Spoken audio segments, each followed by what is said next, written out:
ज्यादा वन का और वृक्ष का प्रतिशत था।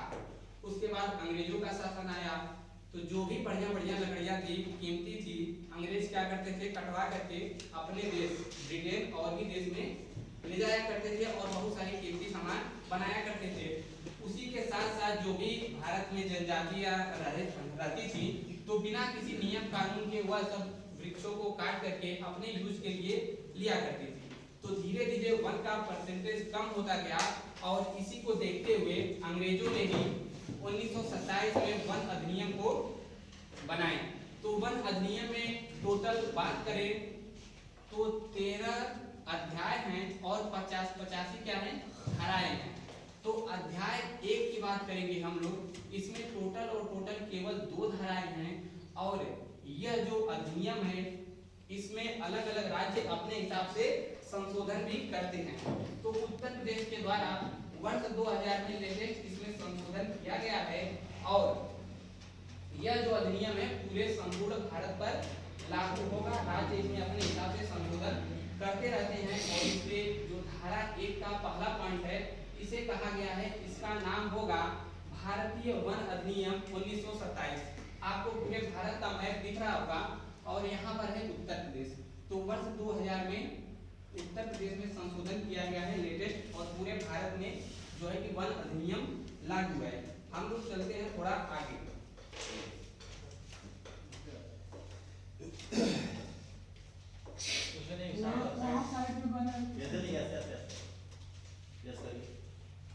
धारा 2 है, धारा 2 में कहा गया है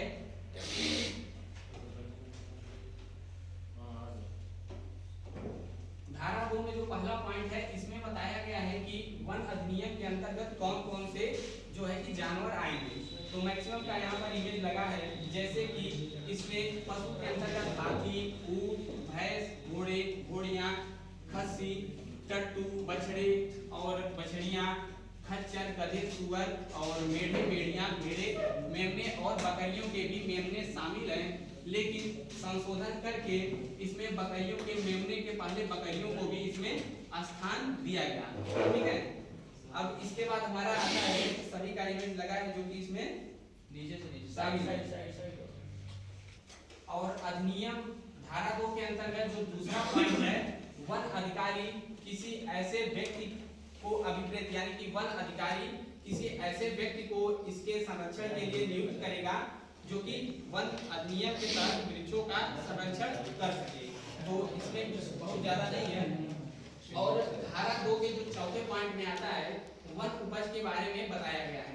तो वन उपज के अंतर्गत कौन कौन सी चीजें आएंगी, जैसे कि इमारती लकड़ी हो गई, लकड़ी का कोयला इसको बनाया जाता है। जिस प्रकार से ईंटों को भट्टियों में बनाया जाता है उसी प्रकार से एक भट्टे जैसा इस प्रकार बनाया जाता है।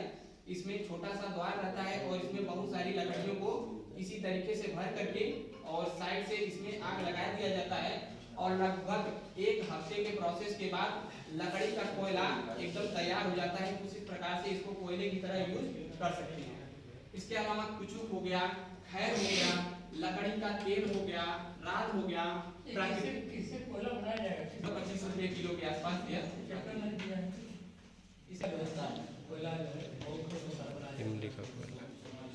इसके अलावा वृक्ष का छाल हो गया, लाख हो गया, महुआ का फूल हो गया, महुआ का बीज, कुछ हरड़ और भी ऐसी चीजें हैं जो कि वन में पाई गई हो या फिर वन से लाई गई हो या फिर नहीं लाई गई हो।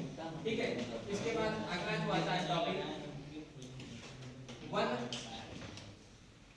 नेक्स्ट जो है, इसके अंतर्गत कौन कौन से आते हैं चीजें, जैसे कि यहाँ पर हम देखेंगे धारा 2 के अंतर्गत ही आता है वृक्ष और वृक्ष के पत्ते हो गए या फिर फूल हो गया, फल हो गया, वृक्ष के किस्में, इसके पूर्व जो भी सभी चीजें हैं वृक्ष के अन्य भाग, और जो दूसरे पॉइंट में है घास हो गई, बेलें हो गई, नलकुल हो गया, नलकुल का रस्सी भी बनाया जाता है, गरुड़ बनता है वो, जो कि जंगल के उत्पाद जो वृक्ष नहीं है या फिर लाए गए हैं, या सभी चीजें इंक्लूडेड है।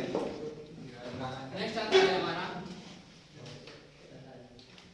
धारा 2 के ही तीसरे पॉइंट में कहा गया है कि वन के अंतर्गत कौन कौन से वन्य पशु और खाने, ठीक है। और हाथी का दांत हो गया, वन उपज के अंतर्गत यह बात कर रहा है। और सिंह हो गया, हड्डियां, रेशम, रेशम के कोए, शहद, मोम तथा पशुओं के वह सभी उत्पाद या भाग, जैसे कि पशु का सिंह हो गया, ठीक है, हाथी का दांत हो गया, और इसके अलावा भी बहुत सारी चीजें इसमें शामिल है वन के अंतर्गत, ठीक है। और भी इसके धारा 2 के चौथे पॉइंट में कहा गया है वन उपज के अंतर्गत जैसे पीट हो गया, वन की सतही मिट्टी हो गई, मिट्टी को भी नहीं खा सकते। इसके अलावा चट्टानें हो गई, चूना पत्थर हो गया, लैटराइट, खनिज तेल, खानों और खदानों के सब पैदावार इसके अंतर्गत धारा 2 के चौथे पॉइंट के अंतर्गत आते हैं। पीठ क्या होता है? पीठ पीठ मतलब कोयले का प्रकार। कोयले का सबसे घटिया पार्ट।